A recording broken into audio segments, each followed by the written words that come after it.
ومن يعمل من الصالحات وهو مؤمن فلا يخاف ظلما ولا هضما وكذلك أنزلناه قرآنا عربيا وصرفنا فيه من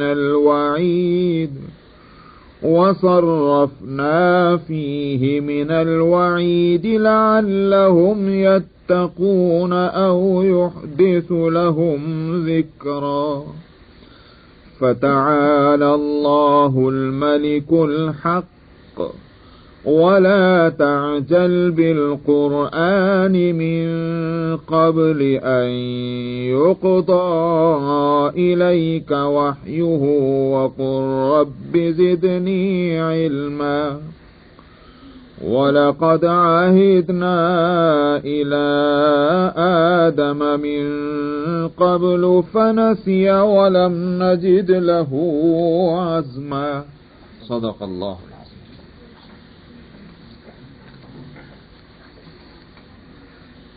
حضرت موسیٰ علیہ الصلاۃ والسلام طور سے واپس تشریف لائیں اور اطلاع یہ مل چکی ہے کہ اس دوران قوم بت پرستی میں مبتلا ہو گئی، جن کو طویل عرصے کی محنت کے بعد ایک رستے پر لگایا گیا تھا توحید کے اور دین کے، وہ سب راستہ چھوڑ کر کے اور پھر اپنی اسی گمراہی میں مبتلا ہو گئے. سال ہر سال کی محنت،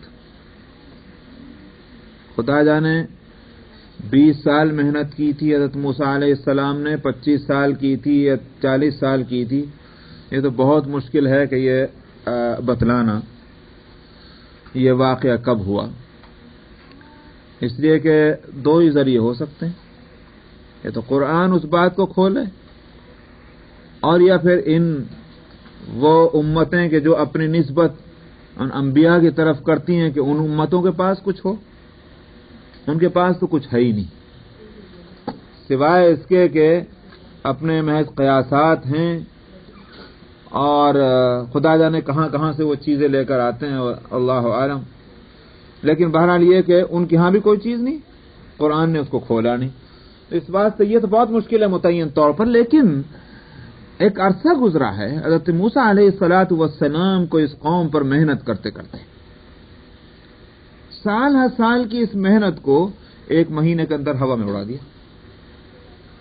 ریورس ہونا جو ہے، الٹا جانا، اس کی بھی تو کوئی رفتار ہونی چاہیے. لیکن ایسا کیا کہ صاحب سال ہر سال محنت کر کے قوم کو ایک رستے پر ڈالا گیا اور اس قوم نے جو ہے وہ رات بھر کے اندر یا 1 ہفتے کے اندر اور 10 دن کے اندر جو ہے وہ سارا سفر اپنا جو ہے وہ ختم کر دیا. موسیٰ علیہ الصلاۃ والسلام کو دکھ ہونا ہی تھا. آ کر کے پہلے تو خبر ہونے کے لیے حضرت ہارون کی، اپنے بھائی کی، کہ جن کو اپنا قائم مقام اور اپنا وزیر بنا کر اور قوم کی ذمہ داری سپرد کر کے تشریف لے گئے تھے. پہلے ان کو پکڑا کہ یہ ہوا کیوں، تمہارے ہوتے ہوئے کیا تم نے غفلت کی ہے، اور جو ذمہ داری میں نے تمہارے سپرد کی تھی اور اس سلسلے میں جو ہدایت میں تم کو دے کر گیا تھا تم نے اس کی پابندی نہیں کی. وَلَمْ تَرْقُبْ قَوْلِي. اس پر میں نے گزشتہ ہفتے یہ بات کہی تھی کہ ہارون علیہ السلام جو کچھ دماغ میں اس وقت آ رہا ہے وہ بتلا رہا ہوں، ورنہ تو پتہ نہیں کیا کیا مضمون اس وقت ذہن میں ہوگا، وقت ختم ہو گیا، میں نے روک دیا. تو ہارون علیہ الصلاۃ والسلام ہانا کے بڑے بھائی ہیں، اور بڑے بھائی کی تعظیم ضروری ہے. وہ دین انبیاء کا کہ جس میں حقوق کی بڑی رعایت رکھی گئی ہے، بڑوں کے آداب، چھوٹوں کے ساتھ رعایت اور مروت اور شفقت، تو وہاں بڑے بھائی کا کتنا کچھ ادب نہ ہوگا.